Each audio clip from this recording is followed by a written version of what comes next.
The following is a presentation of the Black Hollywood Live Network, the first online broadcast network dedicated to African American entertainment. Hollywood Redefined. From Los Angeles, California, streaming live thanks to Akamai Technologies, this is Black Hollywood Live, the branded athlete, featuring in-depth interviews with and commentary on today's biggest and most successful athletes. Black Hollywood Live, Hollywood Redefined. You're listening to Black Hollywood Live. And now, the host of Black Hollywood Live, the branded athlete. Hey, what's up, guys? This is the branded athlete. I'm your man, Kevin John, and thank you guys so much for tuning in. You may hear the song Going Down for real in the background. Why is it going down, Ben? Tom Brady's back, my friend. Free Brady, it happened. He's back in the NFL. Brady is back in it. There's no one that's more ecstatic about that than my co-host sitting alongside me, the one, the only, Ben Bateman. I'm very happy about that, Kevin. Thank you so much. That was a wonderful intro. It was an exciting morning. I have my cell phone set to do not disturb when I sleep, except for two things: the Seattle Seahawks and the New England Patriots. And this morning at 7 a.m., my cell phone started beeping because I have it set to let me know, even through Do Not Disturb. And I found out that Brady's suspension had been nullified. He was back. We are not going to have to watch Jimmy Garoppolo take over New England for 4 games. Gronkowski's fantasy value goes at least a full round higher. maybe it's the same, but it is an exciting morning. It's a good day. It's good to be here. Let's talk. You realize that Garoppolo was actually well equipped to take over. He had a solid preseason. Yeah. Threw for, over, I want to say 66%. Several times. I mean, you guys look like you were in good shape with him. Preseason Obviously, football. Reggie Ring, leads a handful of veterans over there. Looking good. But anyways, the song Going Down for real was actually to celebrate the launch. As we know, the NFL literally kicks off next Thursday night with the next season. So we're kind of excited about that. It's going down the NFL. It's going down here on the Branded Athlete. Like I said, I'm Kevin John. You can find me on Twitter and Instagram at Hey Kevin John. Ben, where they find you real quick? Guys, if you want to find me, you can find me at Ben Bateman Media on Twitter and Instagram. I do this show as well as a couple of movie and TV related shows here in the same studio. So if you're into that stuff, you can check that out as well. Now, real quick, you spoke about Gronkowski's fantasy points going way up. Now, do you play fantasy? Oh, religiously. Religiously fantasy. Let me tell you something. You like playing fantasy. You like making money, right? I love it. Who doesn't like watching football, playing fantasy, and making money? You know a good way that you can actually make a whole lot of money and play fantasy? Tell me, Kevin. DraftKings. You ever heard of DraftKings? Daily fantasy sports. Daily fantasy sports. Absolutely. DraftKings is the place to go. I think they made actually quite a few millionaires just last year. Wow. As far as fantasy is concerned. And the good news is with DraftKings, it's a week-by-week basis. So say you want to switch your team up, say you want to switch your player, whatever you want to do, it's week-by-week basis. You do not have a commitment to any of them. So it's pretty solid. So make sure you go to DraftKings.com, set up your team today in order for you to win big money, all right? I think, Ben is our fantasy guru over here. So if you have any questions regarding fantasy, make sure that you email them to Ben here. I've heard good things about daily fantasy sports. I'm yet to try it myself. It's something that I probably will be playing this season. The way I understand it, the way it works, is that you are given a budget, a fake budget, that you have, say, I think it's like $50,000 to bid on a roster for that week. So maybe Aaron Rodgers is worth $8,400, or maybe Phillip Rivers is worth $4,200 or something like that. And you put together a team, you have to fill your roster just like a fantasy football league would be played weekly throughout the season. And based on their statistics, whoever wins the most money. I even think that there are some crazy promos with DraftKings going on. Yeah. And some of the other, I know there's a couple other ones as well, but they all are offering these big promos right now, with millions of dollars being given away. So you should definitely check that out. I'm going to be checking it out. And, Absolutely.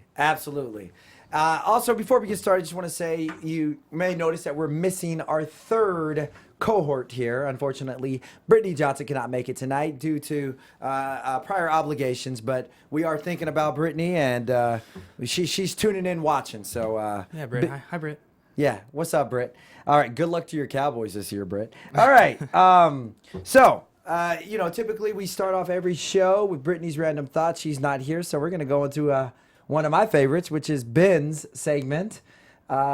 And Ben, what is your segment today? My segment, Kevin, is called "What Would It Take?" and there's only two of us, so it'll be more of a discussion than a question to be answered. But what we do here is we pose a question, and that question is supposed to be something outlandish, something that probably wouldn't happen. So today, in honor of the NFL kicking off and Roger Goodell having a big smack to the face this morning with Brady's suspension being nullified, I wanted to ask, what would it take for Roger Goodell to be fired by the owners of the NFL teams? What would it take for him to lose his job? Not even a statement by me that I think he should or shouldn't, but more just based on the scandals that have happened in the last year or two, and Goodell has been watching over it, what would it actually take? Because it seems like some of the things that have happened would be enough, but they haven't. So what would it take to see Roger Goodell be forced to step down from that position as commissioner of the NFL? I think, first of all, he would have to do something that would vehemently piss off the owners.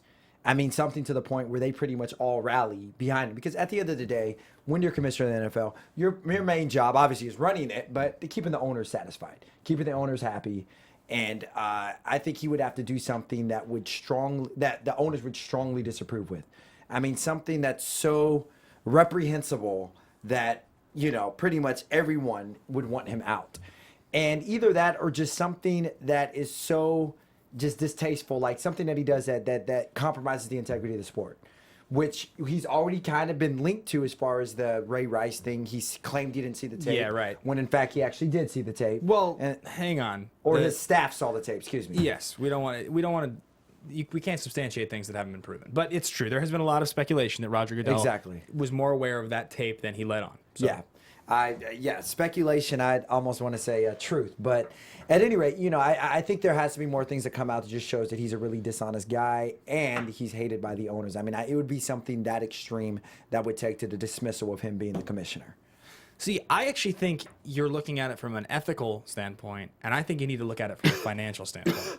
The NFL is a big money business, and the reason that Roger Goodell is in his position and has continued to be in his position with all of the heat that has come down on the NFL in the last few years, Roger Goodell is a figurehead. He doesn't, I mean, he is or he isn't good at his job. It doesn't matter. He makes the owners money.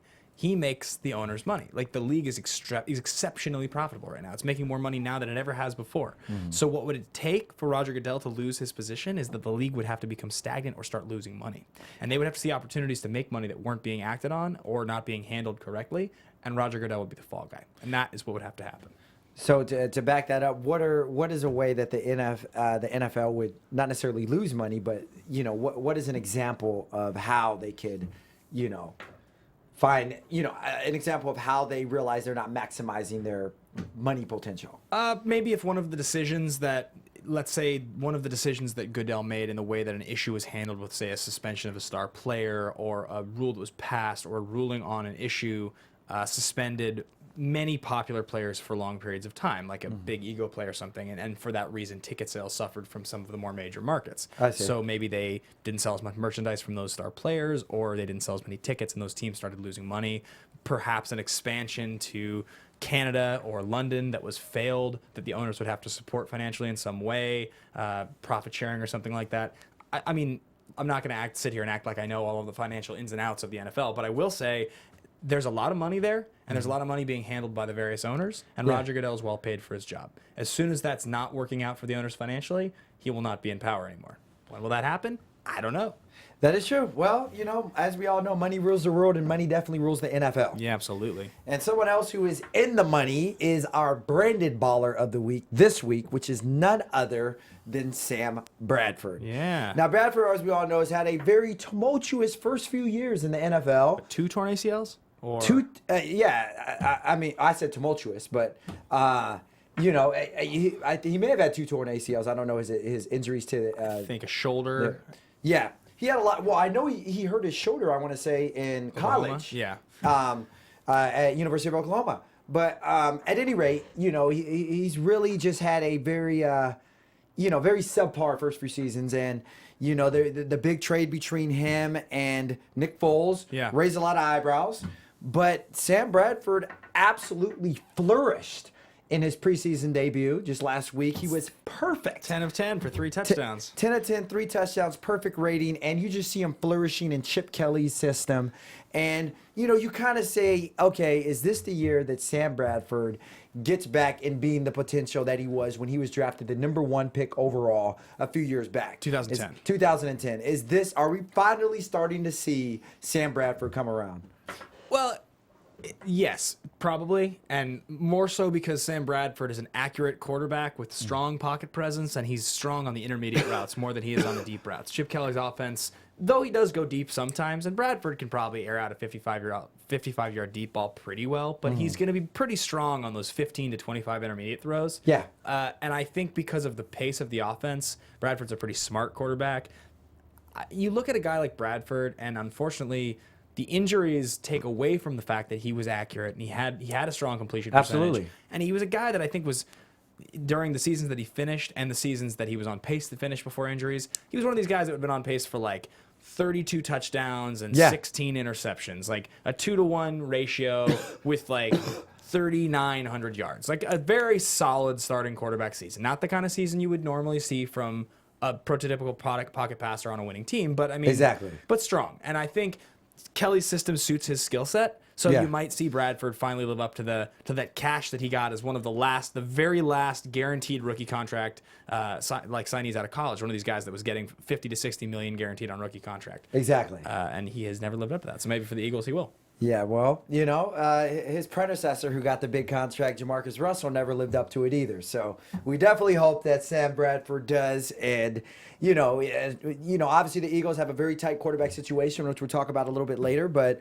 Sam Bradford definitely does lead that pack of talented quarterbacks there. I want to just think about this for a quick second, just so we can talk through it. So the number 1 overall draft pick that was a quarterback for, like, say, the 5 years leading up to Cam. I think Cam was the last. No, Bradford was the last. Cam had a smaller contract. Yeah, as far as the big guaranteed money. Yeah. Sam Bradford was the last. Last one. Yeah. So if 2010 Bradford went first overall for sure. And I know that Alex Smith in 05 went first overall. Was 05? I'm positive that in 06 Mario Williams went first overall. Because Bush was second that year. I know that both Stafford and Jamarcus in 2 of the next 3 years, maybe 07 and 08. Stafford was in 09 and Jamarcus was in 07. So then 2008 was Jake Long, the Rams? I think so. Okay. So, I mean, that's we say 3 or 4 guys out of 6 years. That's like 4 guys, right? Exactly. Stafford, Jamarcus, Alex Smith, and Sam Bradford. All those guys in this era getting like 50 to 60 million guaranteed on a rookie contract. And you look at the way some of these rookies have performed since they changed the rule, and some of the busts. I think it was a strong change. Absolutely, I think it's a great change. Matter of fact, I mean. Maybe if you look at the last few rookies that have come out since then, maybe Andrew Luck is really maybe the only one that could have warranted that kind of the first overall. Yeah. But anyways, Jameis Winston, we'll see. Yeah. We will see. We definitely will see. That'll be interesting how he turns out for him in Tampa Bay. He was named, obviously, the starter earlier this week as well. So, big ups to Jameis. You definitely don't have to steal any crawfish anymore, man. You got them coming to you. So, all right. So, as all know in the show, we also do something called Top 5, where we'll pick a top 5 of anything, whether it's athletes, a moment, anything in the world of sports, the top 5 moments or top 5 whatever, and we compile them together. So this week, in honor of the NFL, preseason concluding and the regular season getting ready to start, we decided to pick our top 5 teams that we feel are going to be playoff bound. Are we doing for AFC and NFC, each of us? Yeah, we can do AFC and NFC. Okay. We'll just do one each. So you want to start off, or you want me to start off? Why don't I'll start off. Okay, so NFC teams that are going to be the closest to the Super Bowl, guys that are going to be in the final 2 rounds, plus probably the last eliminated team in the previous round. I got to go with my Hawks, and that's not even just the hometown bias. I mean, they're a very strong team. We didn't lose hardly anybody. I hesitate to do it, but I go with the Packers just because I do think that Aaron Rodgers is a strong enough quarterback, and even losing Jordy, Eddie Lacy, I think it's a high-powered offense. I think you see definitely the Packers doing it. I think it's probably a pretty solid bet that the Eagles make it, just because the offense is going to be running hot. But maybe I'll hold my judgment on that one. I think the Cardinals definitely make it. And then what we have the South. You have the Saints, you have the Falcons, you have the Bucks, or you have the Panthers. I don't really like any of those teams, but one of those teams has to make it. So I think you probably just have to go with Carolina. No, I think they're going to be terrible. I think I would probably go with the Falcons. Wow. So I think I would go Falcons, Eagle. Oh, there's Cowboys though. Yeah, I was gonna throw them in mines. Nah, I'm gonna go Eagles. Falcons, Cowboys. No, Falcons, Eagles, Cardinals, Seahawks, Packers. That's my 5. Wow, it's interesting. I see you picked 2 from the NFC West. All right. So I'm going to start off with the one you did not pick. I'm going to say Dallas. Okay. I think Dallas has a great. I mean, we saw what they did last year. Obviously, they lost to Marco, but we made a lot of gains as well. I'm saying we, like I'm a Cowboys fan, but Brittany's a Cowboys fan. She's part of the show. I'm speaking on behalf of Brittany vicariously. But I'm going to throw the Cowboys in there. As far as the NFC South, I'm going to throw in the Panthers. I think that they beat the Cardinals actually in the division round. You really think with no receivers and no offensive line? Excuse me. On the back of Jonathan Stewart, Greg Olsen, Cam Newton, and Devin Funchess, they're going to make the playoffs? Absolutely. All right. Absolutely. Yeah, I'm going to make you laugh at those words, too. I'm also going to go with the NFC West. It burns me to do this. You know you got to do it. Burns me to do this, man. Burns me to do this. You know what? NFC West, I'm going to go with the Cardinals. No, get out of here. Oh, man, the Hawks. Okay, the Hawks. And then, you know what? NFC North, I'm going to say Green Bay. Yeah. And then I'm going to just have one wild card. Did I already say 5? Or was that 4? No, you named 4. Is your honorable mention the Vikings? Because they're my honorable mention. They're my 6. So I'm gonna just list a wild card that I think is going to get in there. And that one I'm going to go with, you know what? I'm actually going to go with Minnesota. Yeah, I'm going to go with Minnesota. That'd be my 6th. Bridgewater has been looking really good. Yeah. Adrian's, is back, and I just feel that honestly, you're not going to hold them down forever. I think they could be a surprise. I think they could be a surprise this year. Here's an interesting piece of trivia for you about Minnesota. So Mike Wallace is now in Minnesota, and he's sort of like the burner, and everybody's kind of wary because he's not a good route runner. He just goes deep, and he runs really fast. Out of college, he ran a 4.3 340. So, and he was a high draft pick. But Charles Johnson is this kid. He's a 7th-round draft pick. He went to a small school. I can't quite remember the school, but I assumed because he had a lot of catches at the end of the season last season, Charles Johnson, who plays for the Vikings, obviously, that he was just like a possession guy, or maybe he had like not great speed or not great size. Now you look up his player profile. Mm-hmm. This guy was a 7th-round draft pick. He runs a 4.37. Okay, he's 215 pounds and he's 6'2". That's straight up prototypical number 1 receiver. Yeah. And he's a great route runner. If Teddy Bridgewater can get it together and hit Charles Johnson, that's going to be a good team. And you think so? All right. Well, Ben, you called it best. 7th round pick Charles Johnson. We'll see if he can live up to that 6'2", 4.3 speed as they try to make something happen this year. It'll be interesting. That's very fast for anybody that's not aware. That's exceptionally fast. Yeah, that's one of the top. I'd say one of the top 10 probably 40 times ran ever. Because there's only been a few that have actually gotten in the 4.2 range. Chris Johnson, Deion Sanders. There's a lot of 4.3s, but not a lot by like NFL. I mean sub 4.3s. Yeah, like 4.37 is like there's probably 30 guys in the NFL that can run like a 4.37. Exactly. All right, so let's go over to the AFC. And I'll go ahead and start off. Yep, do it. AFC East. Oh, goodness. Just give in. You know what? I'm going to say the Patriots, and I'm not going to say that because of Tom Brady or because they cheat. I'm going to just say that because they always find a way to win year after year. You got to give them respect. AFC North, I am going to go with, and that could actually be a very tight division this year. Yeah, definitely. Pittsburgh, Baltimore, Cleveland is coming up, and Cincinnati is strong. I mean, that's a very tight. Out of AFC North, though, I'm actually going to go with Baltimore. I'm going to go with Baltimore. I'm going to say that because they excuse me. I'm going to say that because Flacco's having a rebound year. Steve Smith I just love the guy. This is his last season, and he's, one of the most emotional receivers of all time. Love him. And, I'm just going to go with Baltimore there. I'm going with Baltimore. AFC South, obviously Indianapolis. I don't think that's really, it's really a no-brainer. Yep. AFC West, I'm going to go actually with Denver. I mean, I would say it's a toss-up between Denver and San Diego. Yeah. But I'm just gonna go with Denver because I'm gonna give Peyton Manning the veteranship edge. This is probably his last year, which I think for them this year the mentality is Super Bowl or bust. Yep. And even though Denver did lose some offensive weapons and Julius Thomas, All-Pro tight end, who ended up going to Jacksonville, excuse me. They re-signed Demaryius Thomas, who I believe is one of the top 3 receivers in the league, and they built a solid defense around them. So I'm gonna go with them, and then I just need a wild card. My wild card is going to be, my wild card. I think I'm gonna go with is, you know what? North team. Yeah, I'm going with the North team. I'm going to go with Pittsburgh. Yeah, it's a strong I'm one. going to go with Pittsburgh. Yeah. I think if I had to pick that division, or if I had to pick, I'm going to say that it's New England, it's Indianapolis, it's Denver, and it's East, North, North. Winning the North, I pick That's a tough one. The North is going to be competitive this year. the hardest one. Yeah, I'm going to pick Cincinnati one more time, even though I just think like their defense and their system, I think they'll lose in the first round again.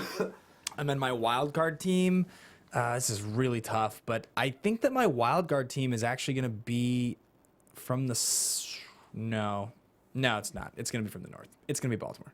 Pittsburgh misses the playoffs. They're going to have a great offense and a terrible defense. Yeah. Yeah. That's interesting. All right. Well, you said it first. Those are our picks for the playoffs. We'll definitely see come February. Who's going to win it all? What's your Super Bowl matchup? Super Bowl matchup. I'm going to say that's a tough question. I'm going to say Green Bay versus Denver. Green Bay, Denver. Yeah. Interesting. Because I don't want to say a repeat of last year, even though it's highly likely it could be another repeat of last year. But I see 2 different teams in there this year. It's going to be Seahawks, Colts. Ooh. Seahawks, Colts. 2012 rookie quarterback, re-up battle. Wow. Well, speaking of 2012 rookie quarterbacks, that's going to segue into our next section here in what we call cut 'em or keep 'em, when we bring up controversial players or, coaches, whoever that may be on the verge of, being fired or being let go. What's best for the franchise? We call it cut 'em or keep 'em. What should we do with the franchise? Should we keep them or should we cut them? So our first one, we're going to go right where you said, the 2012 quarterbacks. Obviously, we know the 2012 quarterbacks. First overall was Andrew Luck. Second overall, Robert Griffin III. And, Robert Griffin III, interesting player. I mean, I think out of the 2012 quarterbacks, by far, I love Russell Wilson's athleticism, but I just think by far his overall pure talent athleticism, RG3, was by far the quarterback. Coming out of college was an incredible athlete. Yeah. I mean, what he did at Baylor is just stupid. Unbelievable. But, came into the league, had a ton of success his rookie season. Yeah. He took a 9-7 team into the playoffs. And, obviously he got injured, which was unfortunate, but just had an incredible rookie season. There was all of this hype, all of this, weight on his shoulders to revive that organization. And then next 2 years, unfortunately, didn't play out the way that he would have thought. It was barred with ACL injuries. He dislocated an ankle. Yeah. He just one thing after another. And it's kind of at a point, earlier this week, the big news is the Redskins organization said Kirk Cousins was going to be starting at quarterback. And now you just really think, what does the future hold for RG3 there? Well, I think a couple of things happened, and the biggest one is that I noticed is RG3 lost his confidence. So, yes. You see it happen. It's kind of there's a lot of parallels between Derrick Rose and Robert Griffin III. It's really interesting as two athletes that really came to like massive prominence within just a couple of years of each other, and had the same kind of deal where they were like the first pick and the second pick in the draft. Young phenoms. Brought in and had a incredible amount of success very early, and kind of the weight was on their shoulders to revive the organization to some degree. And then the injuries started happening, and I don't see it as much with Rose now, but I think with RG3, a couple things happened, and one of them was that his confidence started to go. The other one is that it seems that after that rookie season, he really bought into his brand. He really took his brand became as important to him as his football because the commercials that he was doing and the way his endorsements. His brand was through the roof. Huge, extremely marketable, and it's sad to see what's happened to him. But at the same time, it's one of those situations where you just kind of want to be like, look, man, too much too soon. Yeah. And I always say this because obviously I'm a Seahawks fan, so we talk about this a lot. But anytime you have an athlete who was that kind of pure talent early on in their life and has been that way their whole life, where they're everything from their 40 time to their vertical jump, their broad jump, they're always going to be better than everyone at every sport they play. The problem is that when you get to the NFL and you're that kind of an athlete, especially if you're in the quarterback position, you believe your athleticism is going to literally save you. Like, you can beat everyone. The problem is that when you get to the NFL, everybody's on your level. So you do things where you try to make things happen. You take those hits. You try to give up your body. And it's just too brutal. And you'll see it. I'll be the first to say, Russell Wilson is a worse athlete than Robert Griffin III by a mile. But it doesn't matter because Russell Wilson has he's smarter. He doesn't take the hits. Yeah. And it's like Russell Wilson's a great athlete, but it's not on the same level. He's never been able to just beat people with his athleticism. It's always been this and this. So I think with Robert Griffin III at this point, if you're the Redskins organization, my answer is cut because I don't see all that you've invested in this guy. The problem with it's poisoned. Gruden doesn't like him. You've ruined his trade value. You've benched him. You've made him look like an idiot. You've set him up for failure over and over humiliated again. him. And really, at this point, like maybe you trade Robert Griffin III to another team for a 4th round draft pick or a 5th round draft pick. But I don't even know if somebody would give you that from at this point, honestly. So are you almost saying that he's pretty much done in the NFL? I think another team could take a shot at Robert Griffin. Look what happened to Alex Smith, man. Alex Smith was a loser for years, and until Harbaugh came and worked with him and made him a hero. Yeah, so. he did really well, and then he got benched for Kaepernick, and he got traded, and he's been really, really solid with the Chiefs the last few years. He's been a really good quarterback. So I don't think that it's beyond the realm of possibility. But you do see the flip side with guys like David Carr, where they lose enough early on in their NFL career. They take enough hits. Matt Leinart. Yeah, these guys, and they just get shell-shocked, and it's really difficult for them to recover. And I would hate to see it happen to RG3. He's such a talented athlete. So talented. All right. What about you? You made a good point. I guess, so your thing is cut him. My thing is cut him as well. And the reason I say cut him is for reasons really... some of what you said, but I also think the reason why you have to get rid of him is because I think within the organization, it's going to continue to just be a polarizing topic, and it's going to continue to just bringing a sense of division amongst the organization. Yeah. And it's kind of like, look, you need your guy going forward. You want your franchise quarterback, who it was supposed to be RG3. Yeah. That's why they got him there. He's supposed to be the franchise next 10 plus years. And, solve all of that. But now you kind of see it's in a system where Colt McCoy really wants to play. Kirk Cousins really wants, and they're two good quality backups too. Yeah. Colt was another one who came out, I think, the same year Sam Bradford. And 2010. it was a first round. No, it wasn't. It was third round. 75th. The third, yeah, that is right. 75th overall. 75th, you're right. And kind of didn't really have a lot of success early on. But at any rate, I think that getting rid of him now, they can just kind of start with a clean slate. Not necessarily a clean slate, but just go forward. I think they have this RG3 umbrella hanging over them in Washington. And I think it's just better just to clear that and move forward. I would agree. Now, unfortunately, and this will kind of bring us to our next person on here, what they did to RG3 when they do end up dismissing or parting with him is they've humiliated him. The same way that the Jets did to Tim Tebow when he went over there a few years ago, and they used him basically as like a utility guy. They had him on punt team. They just really humiliated him and made it look like he had no value or nothing to bring to a team. Which brings me to my next person, who is actually Tim Tebow. And this is a very interesting thing. He's now vying for a spot as I think he's 4th on the depth chart on the Eagles right now. Behind Sanchez and Barkley. Yeah. Sanchez and Barkley, and obviously the starter, Bradford. Yep. He had a solid game, his last preseason game, threw for 2 touchdowns, over 150-something yards. He was like 11 of 16. Yep. My question is, do you think he's worthy of owning a spot on the 53-man roster when it comes out? Or I've said this about Tebow for a long time. We had a conversation on the show here a while back where the question was who's going to play in the NFL again first. Him or Ray Rice? And I said Tim Tebow. And I definitely was adamant about it. And I said the most likely scenario is that he would change positions. Now, you saw Terrell Pryor. He's trying to change positions right now. It's a difficult thing to do he's for hurt, a guy but yeah. that's been, one type of player his whole career. Tebow, I don't think he's ever going to change positions, and I don't think he's ever going to amount to an NFL starter. But I think he's athletic enough still because he's young enough, and he's got an attitude. He's got a good attitude that I think he'll hang on. I think he's going to make the team. I don't think Kelly's going to cut him. I think he likes that he's athletic, and he brings more value in the third quarterback slot probably than Matt Barkley does, just because he does something different. So what is the point of keeping a third quarterback? In actuality, think about it. How often does the third string quarterback actually get to play in a season? It's very rarely. I mean, Arizona last year, the third string actually had to start. Fourth string had to start. Yeah.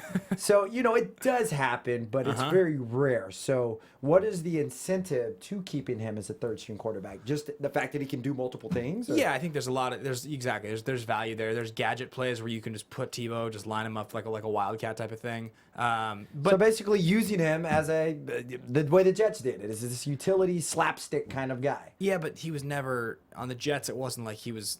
I don't think anybody ever really thought that he was going to be a. Well, I mean, maybe, I guess so, maybe. But my thing is that it's unlikely you'll ever see Tim Tebow have to start games. But let's just pretend that Bradford tears his ACL and Sanchez gets a concussion his first game back, and now Tebow has to come in. Yeah, you'd like to have somebody like Matt Barkley, your standard guy in the pocket, your big guy who can throw the ball. But Barkley's not that good. He hasn't shown that he's very good. He's had a very mediocre preseason. He hasn't been very good in the NFL. Wouldn't you rather have the guy that comes in as the third stringer, and maybe he can't run the offense as well as you'd like him to, but he sure as hell can keep plays alive, and maybe he can win you that game by just improvising because he's just that kind of guy for that 1 week? Because it's not like honestly, if I had to pick a decision between what quarterback I want to have come in, Matt Barkley or Tim Tebow, that's a terrible problem to have right there. Yeah.